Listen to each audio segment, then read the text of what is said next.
Hello, Baker International Finance students. Hope everyone is doing well, staying safe, and adjusting to the new normal, working at home for some of you. So I've definitely been doing that and trying to balance regular job, um, adjunct jobs, and going to school for my doctorate. So it's been a lot, but I know did a little bit of break on May 2nd when I wrap up in 2 weeks at KU for the spring semester. So this week, you're going to read chapters 4 and 5.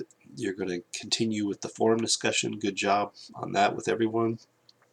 Just make sure to jump in there by Thursday with a good initial post and follow up to your peers as per the requirements. And then you'll also have the homework assignment for the week too. So, but just continue doing what you're doing and you'll do well in this course. So I just want to highlight some things from chapter 4 and 5 reading. The chapters are brief. The reading isn't too technical yet. You're going to see it progress a little bit through the course. But some of the main things, in chapter 4 talked about governance. When I think about governance, and myself in higher education, there's been a big push about how more of the employees have a say, or the internal stakeholders, and how the organization is run. And that's something very unusual. Most corporations, it's very at the top. You have what's called a principal agent theory, that um, we hire agents, managers, to run the company, and principals are the shareholders, so those that own the corporation. As you'll see in the readings, that it's a little bit different in the sense of multinational enterprises, that a lot of them are privately held and not publicly held.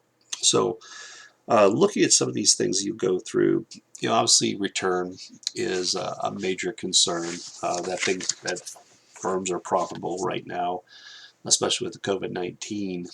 It's come to a standstill and there's a little bit of chaos in markets, with oil prices still relatively low. So we just don't know yet, but definitely from what we study this week in foreign exchange, a lot of this is decline, because most countries want to get paid in their own currency, but if there's not trading going on or transactions, the amount on the market is definitely going to decline. So I want to review some of these operational goals for a firm. Talking about maximizing after-tax income, minimization of global tax burden, the correct positioning of firms, income, cash flows, available funds to carry out transactions in that particular country and currency. Like corporate governance, I look at this more as it's a lot of the decision making. It's about the strategy, thinking about the stakeholders, equitable treatment of shareholders, shareholders' rights, transparency. But when I think about strategy, and I taught a course in the past at Baker, and it was actually based on an IT book. And when I read some of the steps, I think this is relevant for any firm or any individual when they're thinking through a process about what is our goals or objectives. But first, it just has, I think it's called 99 Business Analysis Techniques. It's a great book for an MBA student if you want, or a gift later. But it gives you all these different examples based on these chapters of here's some different techniques that you can use. Like one for example, is just called like a pestle analysis, and that would be a good one to use right now. It stands for political, economic, social, technology, legal, and environment. But what has changed around you? Factors outside of your control, like COVID-19. And how does that impact your strategy? So we see firms right now trying to adapt to that new strategy because things have changed outside their control. And sometimes you can speculate on these things, hope that it goes your direction, and other times you can't do much about it. And probably a lot of people right now are speculating about the political election coming up in November. If Biden is elected, how does that change strategies? But anyway, with this, and this is just more to a side, I want to help benefit you as an MBA student, is that strategy objectives, investigate the situation, consider perspectives, and analyze your needs. What do you need to do? You evaluate your options, you define your requirements, and then you manage the change. So there's a lot of tools along the way with that. Trying to make decisions, but it can help guide those decisions. So, all right. So last, some of the things I want to wrap up with that chapter is they talk a lot about doing good or sustainability. It's one of the things we've noticed with all the slowdown is a reduction in pollution, either air, land, or water. But there are trade-offs in growth. So are we doing the right ethical things too? There's an article, little snippet about Volkswagen in there about how they lied about the emissions on their cars, and that really took a lot of people from aback. That they trusted this company. I'd say about 30% of any value of any stock is just based on the faith and the trust of that company. So Volkswagen, you see them doing a lot of advertising right now to try to win people back, or these feel-good ads on commercials with COVID-19. So, but as you all are making decisions in the future, in your careers, is this doing the right thing? Is this ethical when I'm making the decision? All right, last chapter 5, wrap up with that, about the foreign exchange market, uh, physical and institutional structure.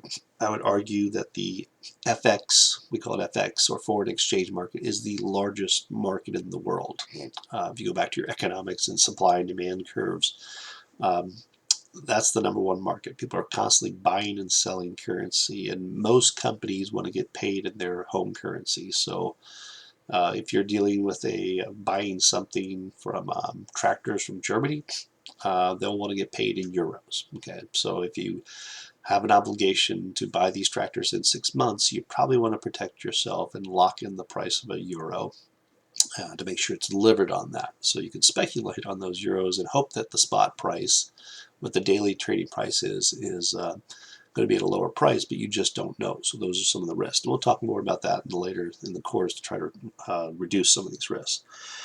But market participants, they mentioned about those that provide liquidity transaction, and the profit seekers or the speculators. But two terms I want you to understand: that there's a trade date. Like when I used to be in the markets and doing a lot of trading at the U.S. Central Credit Union, we would call what's called a trade date and a settlement date.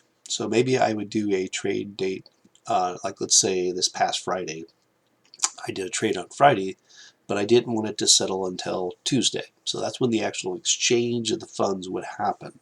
And in the textbook, they just call that like the value date, and that will help some of the other explanations.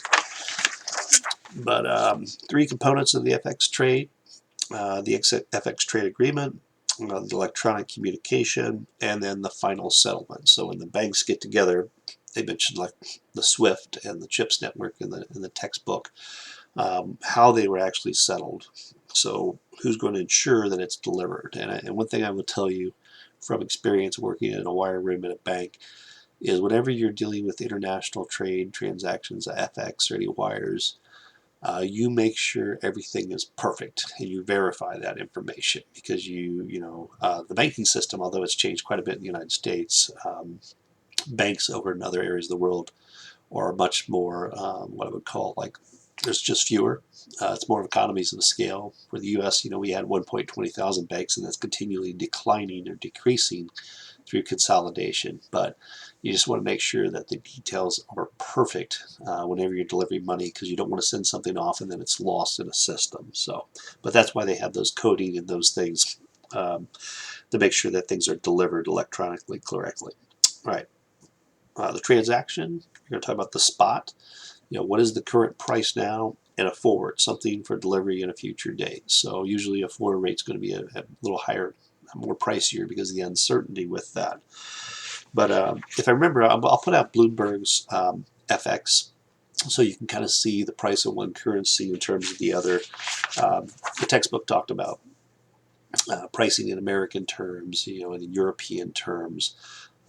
We're kind of used to, thinking of things in terms of the price per dollar. That is, like if I want to go to buy a euro now, let's say it's $1.15. We require $1.15 of an American dollar to buy 1 euro. But one of the things you'll learn, if I take 1 in the numerator every time, in the bottom I put that exchange rate, like if I take 1 divided by 115, and we're going to get something like 0.8 something that says, oh, for the European, it's only going to take 0.8 something of a euro to buy 1 American dollar. So, all right. Some common transactions they talk about in the book. They talk about the spot against the forward. forward swaps. And a good example, if you want to look at page like 133, these are the ones, uh, a spot against forward, you're buying spot, but you're selling forward. And a forward swap, you're buying a forward, say in 2 months, selling a forward 3 months. So, and then finally, non-deliverable NDFs. These are more of a derivative based on those different time frames of the forwards, but it's not actually delivered but termed in U.S. dollars. So, all right, last thing, kind of wrap up. Um, in this last part of the chapter, you're going to look at cross-currency rates. And one of the things I want to point out is on page 142. I kind of do that in the top in terms of, the Japanese yen and the Mexican peso, just to make sure you can understand the math behind that. But they give an example of like arbitrage in markets. And as the textbook and the readings we were talking about, is that um, like in the 80s, there was less information available. But now that we have technology available everywhere, you can kind of see what all the going prices are. So there's going to be less opportunities for arbitrage, but they're still going to exist. Speculators are going to figure out ways, probably more so in the forward markets.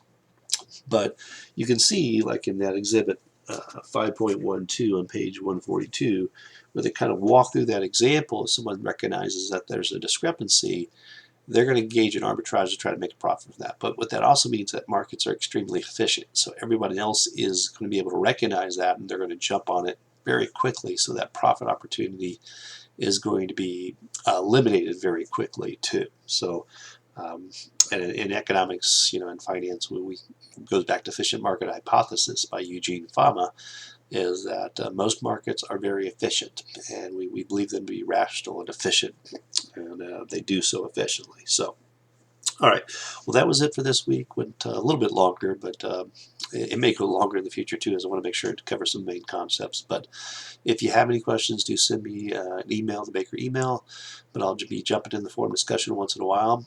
And otherwise, you guys have a great week, and we'll talk to you online.